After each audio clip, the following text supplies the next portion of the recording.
Hi, this is Justin with ExcelGainz. Today I'm going to walk you through how to do the index match function. This is the fastest index match tutorial on the entire internet.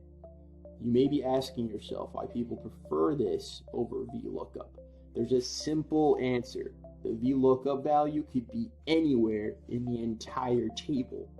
On the other hand, VLOOKUP needs the lookup value to be in the leftmost column. So you can see how this would be useful without having to manipulate your data. So I'm going to start off by hitting equals index.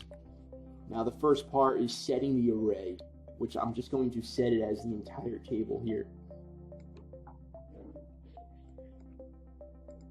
Next I'm going to hit comma, and we are in the row number, which I'm going to make a match formula within the index formula, something we call a nested formula.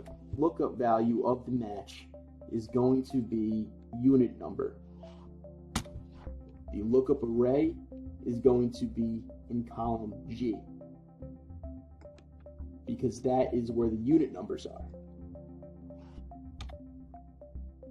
Now, just like with a VLOOKUP, most of the time it's going to be an exact match you're looking for. So I'm going to go ahead and hit 0 and close the match formula. Comma. Now we're looking for the column number to return in the array that I just set as the entire blue box here, which is 1, 2, 3, 4.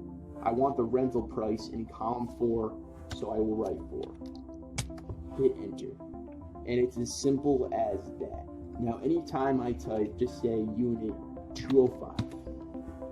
I follow it down, and here is the rental price of $10.50. That is the quickest index match tutorial on the internet. If you have any questions, leave a comment below.